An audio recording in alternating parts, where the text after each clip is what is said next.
Hello once again, and welcome back to Herd Immunity News. I'm Marcus Botzer.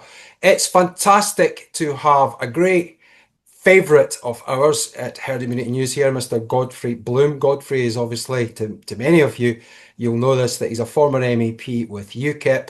He is a former British Army officer. He's also a devotee and an expert on the Austrian School of Economics, and we're going to ask him a little bit about some of those principles today.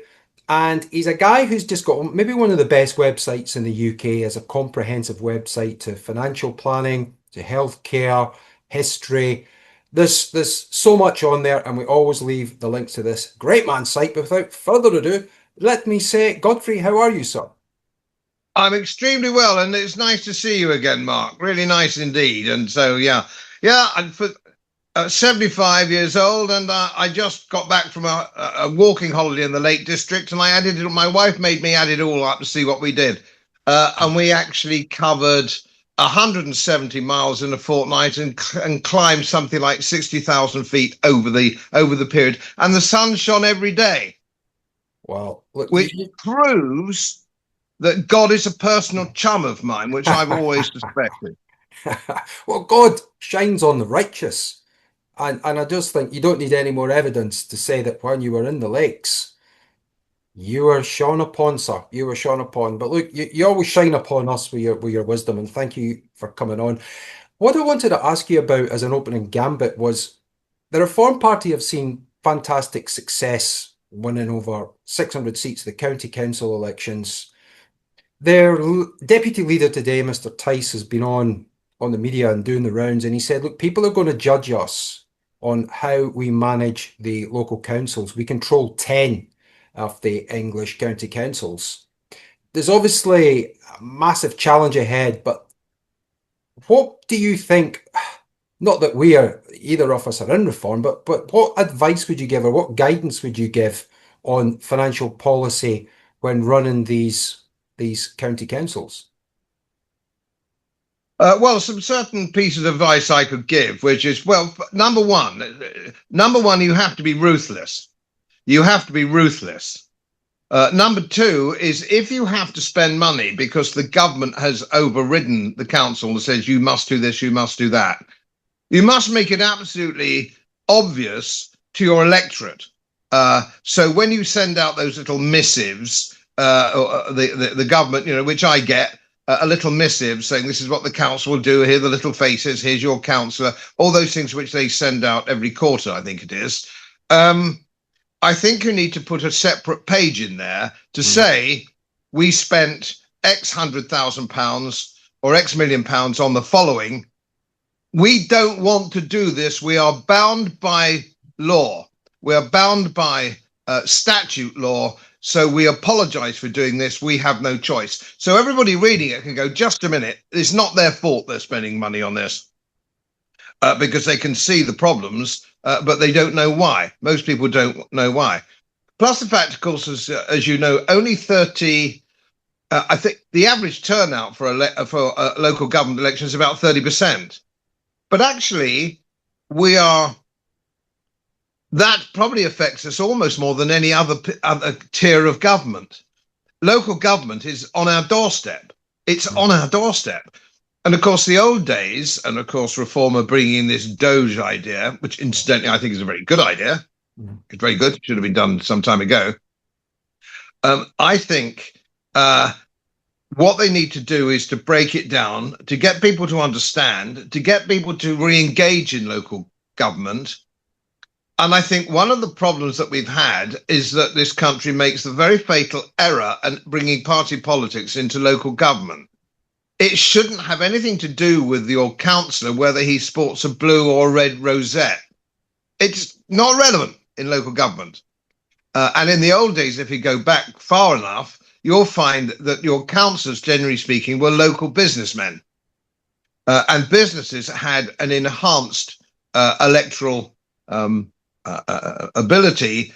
So if you were paying business rates, for example, because your business was in the town, you were paying rates on your house, which is a property tax, that entitled you to another vote. It isn't right. It isn't correct. It isn't moral that your 18-year-old student gets a local government vote who is by definition on the take. So he's in favour of anything the council, the big swimming pool, free bus passes. He's in favour because he's not actually contributing. As the Americans would say, no skin in the game. So it's old geezers like me having to pay our rates out of my very modest pension and my wife's even more modest pension to actually cover those expenses. People need to know. And I think a lot of people say, oh, plague on all their houses, Labour, Conservative, they're all bloody dreadful. And I think Reform's done well because they've put forward people who aren't sporting those traditional rosettes. But I wouldn't have any rosettes at all.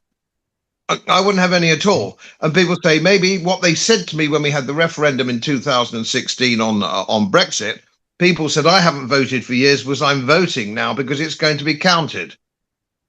And I think if that spirit comes back, and if Doge at local level is shown to be what it is, which is broadly speaking a most colossal waste of money, especially in the Labour-controlled boroughs, where there's no business experience from councillors, there's no moral dynamic at all, and of course most of it is actually commanded by incomers. So your mayor, a lot of your councillors are just looking after special interest groups who have come over here who are not part of the indigenous population.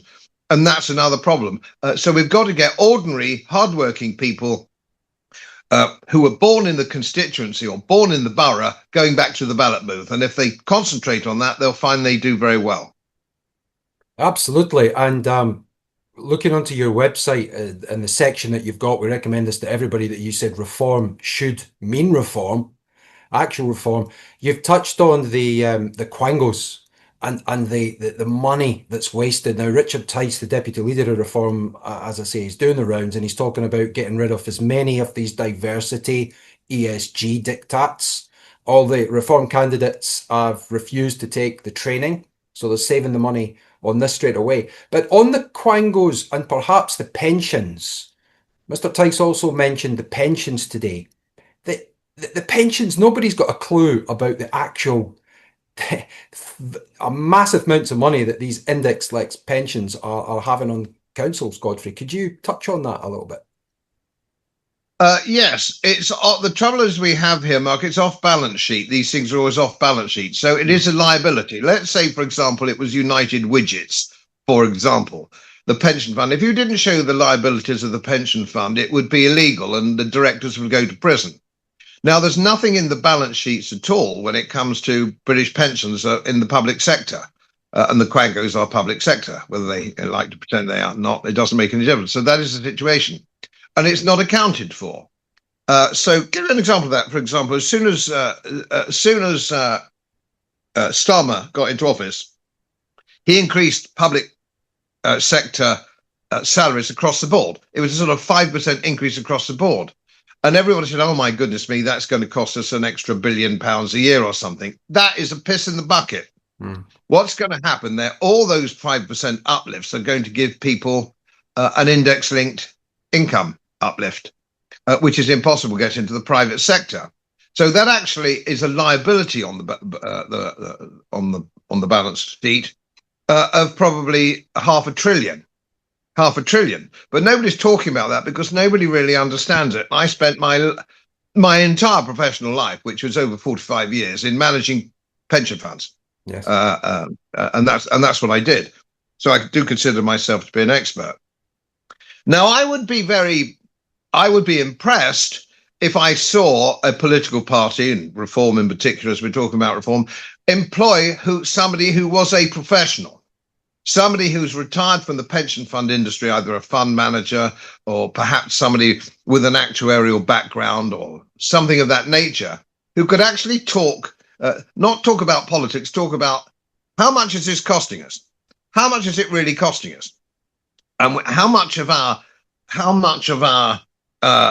property tax or our rates is going into the pension fund for those at the town hall? It's not going into potholes, and it's not going into everything else that we want. It's not going into what we actually think it's going into or what it should be going into. Now, we know that. And most people know that, which is why they've become disinterested in local politics. They don't believe there's anything they can do. But if people could see those numbers, as everyone could have seen, we could shame local government. And I just, for the first time, I can't remember which constituency it was, but they just said, we can't go on like this. It's the first time I've ever heard a councillor or somebody representing a council say, we can't go on like this. Now, so it's 5% this year and it's 2% last year. It's what, it's whatever it is. The cost of this is enormous. And of course, you can see if you live in a little village like mine, which is across, it's like Miss Marple's village. It's a cross section. It's absolutely marvelous. It's a tiny village, but at least 50% are retired public sector. They all retire astonishingly early. Most of them retired at 60 and probably in their late 50s. Who will now be earning, because of the uplifts and all the rest of it, probably more than they were actually earning when they retired. And all the bright, shiny new cars in our village are people who have retired from the public sector. All the expensive holidays are taken by people who are everybody else is living lives of quiet desperation, trying to get by. And before people start shouting, saying, oh, you were an MEP, and so you were on the gravy train, just to remind everybody, I didn't take the salary and I didn't take the pension and the attendance allowances I gave to local charities. So let's blow that one away straight away, because there's always the occasional person who likes to actually tap things in before they've actually engaged their brain. So I just thought I'd mention that. Now, we can't go on like this. I mean, my wife was a physiotherapist, and she used to treat lots of policemen for back problems. They didn't really have back. Anybody's got a back problem. Anybody can say they've got a back problem. It's one of the most difficult things to diagnose. But if you're a policeman at 48 years old and you claim that you've got a back problem, so you're retired early on health grounds and you're index linked, and then, of course, you get a job driving a cab or as a security guard or something, you're doing very nicely. Thank you very much. And that's not to mention your chief constables and the senior ranks of the police officers who are on hundreds of thousands of pounds a year. Yeah. And I wouldn't pay most of them in shirt buttons. And I'm sure your viewers would agree with me on that. They're bloody useless, most of them. So, there's an awful lot of reform that needs going on. And a lot of it is contractual. You'll be amazed how little reform can actually do. Well, that's absolutely right. They're going to have their work cut out for them. But when they put themselves next to Labour, I think that might be the winning strategy for them, is to compare and contrast their track record against Labour's when it comes to the county councils. Then I think it's going to work out favourably for them. But let's see what happens. They're taking you on to another subject now that when we're honoured to get your time, I definitely want to ask you about this one, please. And that is on the ongoing Ukraine-Russia special operations and conflict. Now, we're spending billions, we're throwing billions and billions and billions away at this. And recently it looks like it's been escalating with the attack from Ukraine onto the nuclear bombers, which was almost unbelievable to watch before our very eyes. But if you can just give us your forecast for the economy, particularly in the UK, with the ongoing conflict between Ukraine and Russia, please, what the effects will be. Well, I would like to see built into a written constitution, or however constitutional lawyers can make this work, that we must never send any money abroad. Full stop. Now, we're giving billions to the Ukraine, which ends up via the Ukraine, via Zelensky and his illegal government, going into the industrial military complex. So this whole thing is a sham anyway. Yeah. This is not our war. It's nothing to do with us. So we shouldn't be sending any money at all. But it's the same with any money that we send. Whether it's in foreign aid, it's all embezzled. None of it's accounted for. And it runs to the tune of somewhere in the region, I think it's probably 25 or 30 billion pounds a year in one form or another. Think what you could do with that 30 billion. I personally, as an Austrian school of economics, would relieve the tax burden. But let's say that you weren't of that. Let's say you were a social democrat. That means women could retire at 65 on a full pension like they used to, in the old days. So it go to pensioners. I'm not going to say national health because we know that they'd squander it. It would just be another 35 or 30 billion pounds, which they'd squander in political appointments. So not the national health, thank you very much. But it could certainly go into people's pensions who have contributed. Not everybody, people who have contributed 40 years worth of stamps or in lieu of that. So there's lots we can do. Now, when it comes to the only people who want to support this war in this country, in the main, are a few Daily Express readers who think they know all about the conflict because they read the Daily Express or the Daily Telegraph, and they don't. I'm an associate member of the Royal College of Defence Studies and Strategy, so on and so forth. I lecture at various places, or did do, military colleges. Another message to people, if they may be watching, if you read the Daily Telegraph or the Daily Express, you are not my equal. You're not my equal. I know you might think you are, but you're not. And let's just take into consideration that most of this is stirred up by MI6. MI6 are using military intelligence to actually support Ukrainian forces to prolong the war. Exactly in whose interest is prolonging this war going to be? It's forcing the Russian Federation into going so far across the river that they're going to have to take Odessa, they're going to have to take Kiev. They don't want to do that. They want neutralization of Ukraine, so there's no foreign troops or missile silos on it. Oh, we can't do that, say some people. That's bullshit. Of course you can. That's what we did in 1946 with Austria. The Soviet Union said, we don't want Austria in the NATO camp. And we said, we don't want Austria in the Soviet camp. So Austria has been independent and neutral ever since. Of course it can be done. Of course it can be done. This war is totally unnecessary. And when Boris Johnson tore up the agreement in April 2022, which was a perfectly generous peace offering, far more they could ever dream of getting now, there's been somewhere in the region of 500,000 more Ukrainian young men killed and probably 100,000 young Russian killed. Well, that wasn't very sensible, Boris, was it? Are you listening, Boris? You should be at The Hague. Yeah. You should be in The Hague.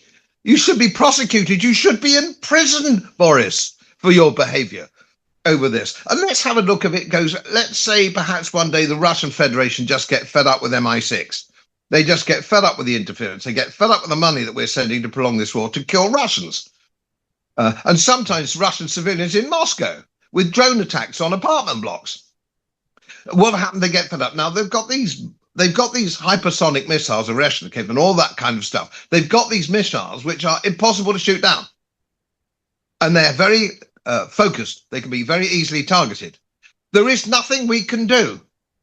There is absolutely nothing we can do to stop them.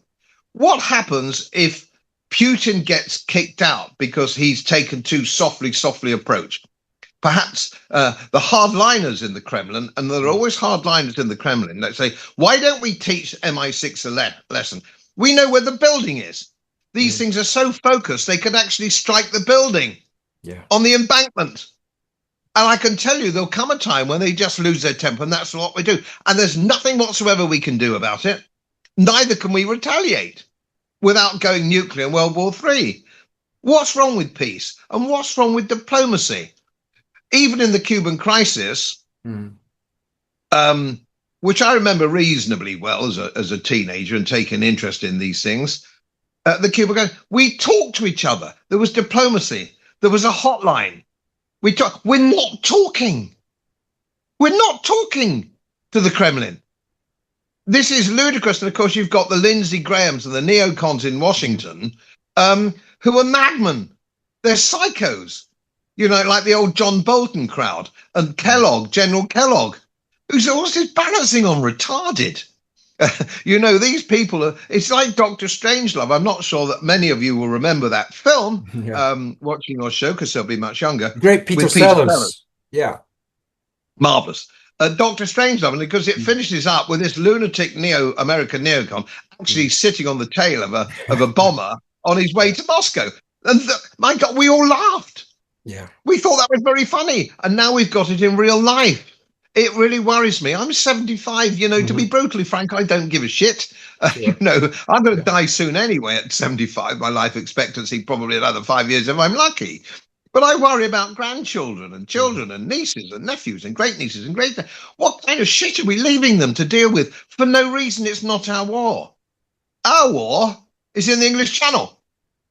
Our invasion is not Russian. It's in the English Channel. It's in Dover. Is your daughter, your niece, or your neighbour's daughter liable to be raped or burgled or murdered by a Russian? No. We all know who they're liable to be assaulted or raped or killed by. And they're coming in on a daily basis. So let's forget about the war in the Ukraine. Let's get some common sense in that. And there's another thing I have got to say about reform. Not a whisper do you hear about genocide in Gaza or the war in the Ukraine. Now they're talking, I know local government, and you mentioned local government, and I'm very keen and very, very keen that that is dealt with. But these are major issues of the day. These are very serious issues which threaten our country now and the West in general. And not one word have I heard from reform leadership. Not one word. So what the hell's going on? Shouldn't they be saying something like, we've got to stop the war, we've got to work for neutrality in the Ukraine?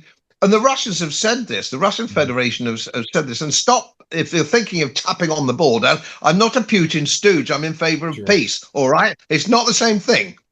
All the Russian Federation want is no military hardware, no soldiers with boots on the ground in the Ukraine.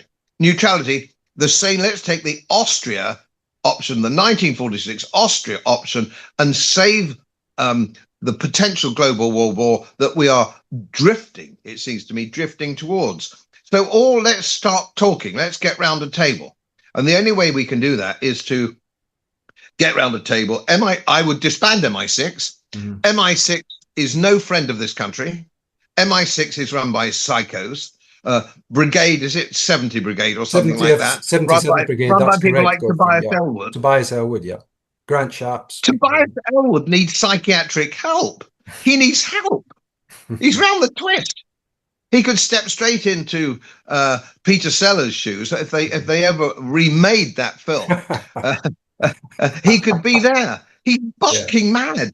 Nobody in this country, I live in a rural community, go to the pub, got a small holding, lots of it. Nobody I've ever met wants to perpetuate this dangerous war with the Russian Federation via the Ukrainian proxy. Nobody. I know there are those that do, but they're normally the English middle class, as we both know, Mark, are possibly part of the most stupid genre that the history's ever made, who read the Daily Telegraph by correspondence in the Daily Telegraph.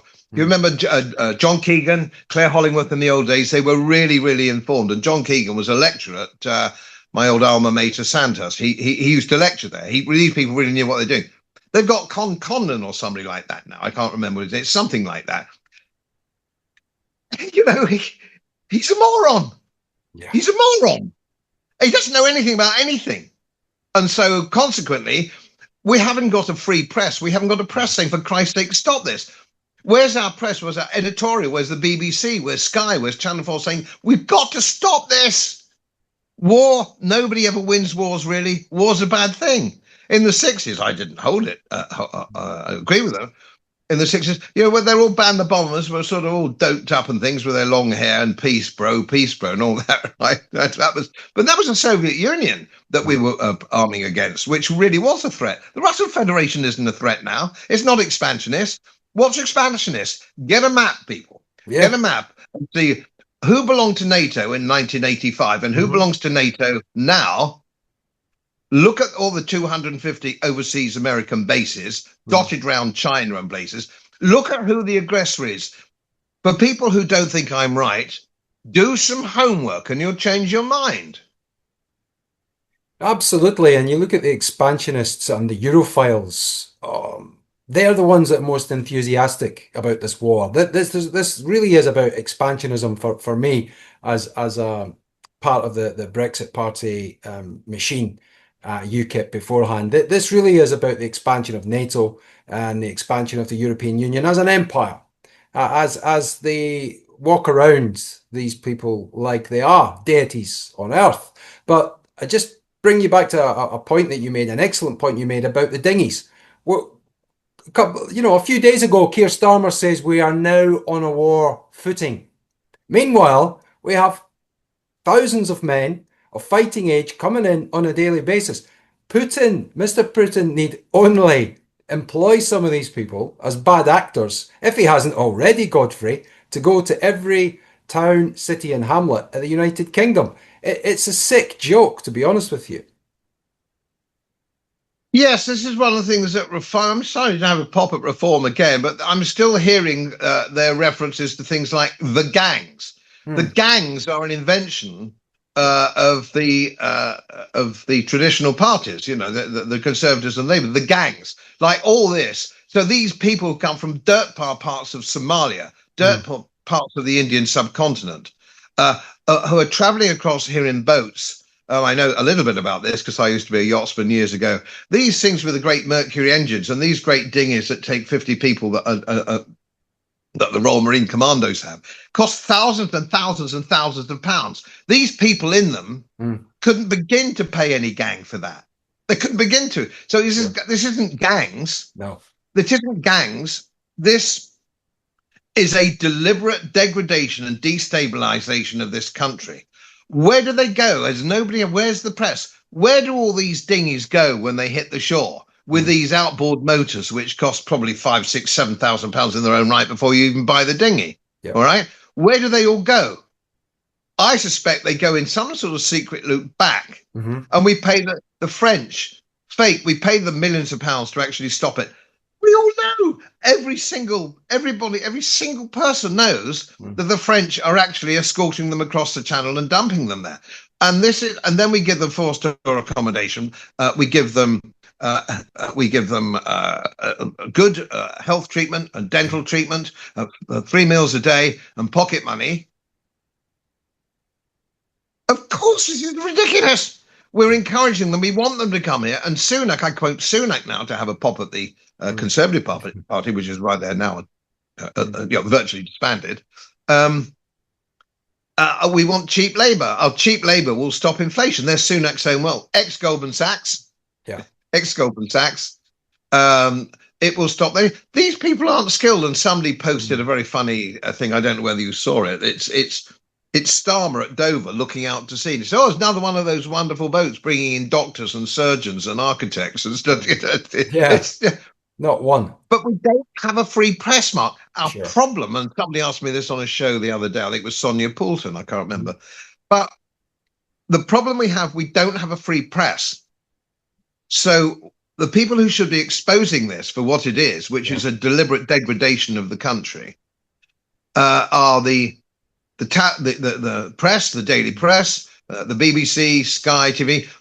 Why don't we hear from any of these people? Because it's part of the World Economic Forum plan. And who owns the TV and the press? Well, I think I'm right in saying it's about 7 multi-million multinational corporations who own all our press and our media, which is why there's a huge growth in social media channels such as yours and indeed such as mine.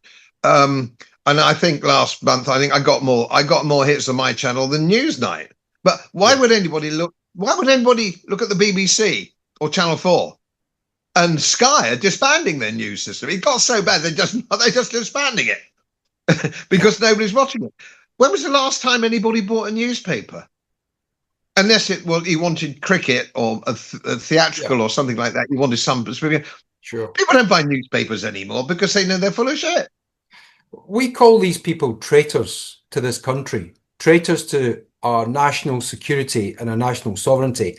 And, you can't fail but notice what Donald Trump is doing over in America right now. I know you've had plenty of great commentary on Donald Trump that not everybody's going to like, but just on the subject of deportations, detentions, and looking to get rid of hundreds of thousands of these people and criminals. I mean, is he going about it the right way? Do you think that's something that we should be doing, is declaring a national emergency at the British border or UK shores? Well, yes, I do. And that's where I'd like to see a war footing. Thank you very much, Mr. Starmer. I'd like to see that as a war footing because that is where our war is. It's not 5,000 miles away in the Ukraine. It's on our doorstep. This is our problem, and nobody is taking it, or nobody in government is taking it seriously. So this is something that we've got to, yes, he's on the right track, but what we've got to deal with here, again, we have the same problem. If people here are here illegally, they are criminals. So they have to be sent back and go through whatever procedure there is, which doesn't seem to me very much actually to come here legally. But certainly they should be sent back. If you're not going to send them back, or if your policy statement isn't we're going to send them back, they're going to go on coming. Because for these people from dirt poor countries, and I feel sorry for them, these people from dirt poor countries would be like, and I've used this analogy before, imagine in the mid 1960s offering a 21-year-old Godfrey Bloom permanent accommodation in a very posh hotel in California, the California of then, of old, not the California of now, the California then. So you've got three square meals a day, you've got a 4-star hotel, you've got a swimming pool, and more crumpet than you could shake a stick at, especially if you've got an English accent, and I was only 21 with hair. You'd take it, wouldn't you? That's what's being on offer. Now, if you offered them a windswept, deserted island off the coast of your old country, they wouldn't be so keen to come. And they got 1 meal a day. Oh yeah, look, and they'd stop coming. This is not difficult, but of course, this is the point, is it? Yeah. The government doesn't want to stop them coming. No.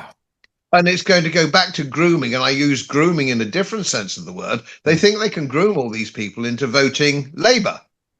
Now, and the Conservatives thought they could groom them into reducing wage inflation. These people have no skills.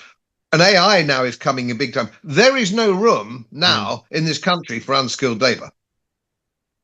There just isn't. Absolutely. So there's no point in bringing these people in.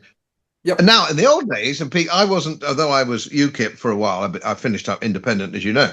Sure. I was not anti-immigration per se, as long as people coming in were sponsored by somebody who was employing them. So whether it was hospitality industry, or whether it was technical, whether it was plumbing, whether it was IT or something like that. Yeah, do come in. If you keep your nose clean and you're a good citizen and you work for 2 years, we will consider letting you stay, or stay as a British citizen. I was always in favour of that, because these people, and I married into a Polish family who became very anglicised, and my wife had a very funny maiden name, Skowronek. But these people were a huge asset to our country after the war, and they've integrated. My nephew on my wife's side has a funny name too, Skowronek. Who was captain of Yorkshire under-18s rugby. He's now underwriter at Lloyd's of London. These people come in, they're welcome. They're welcome. These people are welcome. But the people coming in now don't want to integrate. They don't want our way of life. They've got their own law. They've got their own way of looking at things, their own attitude to women. They're not really going to come in and join us and be on our side and integrate. So I don't understand why they're here and what is the point of them. Yeah. Unless it's to destabilize us. We've really got our work cut out for us, Godfrey, and we don't have enough time today, unfortunately, but maybe the next time we get you on, we'll speak about the role of the courts, the role of the judiciary in this country, because it is a massive, massive problem when they are openly encouraging, supporting and funding and taking the side off the people that are coming here illegally, and also those that are advocating it. And then we've got a problem on the other side, people like the Tommy Robinsons of this world, the Connollys, Miss Connollys of the world, that get on Twitter, make a few tweets, and then they're thrown in jail. Unbelievable. It's unbelievable. Especially and it's a coach and horses through the principles of English law. When I did my law exams, for my professional exams, and going back to the late 1960s, the principles of English law set in concrete, and they haven't been reformed. They haven't been turned around. The principles of English law are still there, large as life, based on common law. And it's not Magna Carta, incidentally. You go before Magna Carta, it's Anglo-Saxon. You have to go back. It was reinforced by Magna Carta and then reinforced again in the 1688 Bill of Rights and Toleration Act. So Why isn't this taught in schools? Why do people not know anything about law? Why do not they, including judges? We've got county court judges. I've got solicitor friends who glaze over if you start talking about the principles of English law. It doesn't involve a fee. Yeah. They want fees for conveyancing and failing to abate a smoky chimney and doing all this kind of thing. They're Yeah. not real lawyers at all. They're placemen. Absolutely. Listen, Godfrey, thank you so much for coming back on to Herd Immunity News. We've run out of time, but we'll certainly put an invite out to you once again, sir, to come back on. Please, everybody, if you haven't done so already, check out Godfrey Bloom's work. I'm an unashamed fan of this man, whatever you might think of that. But listen, thank you very much for coming back on to Herd Immunity News, Godfrey. God bless you, sir. Pleasure. Thank you for inviting me. Thank you.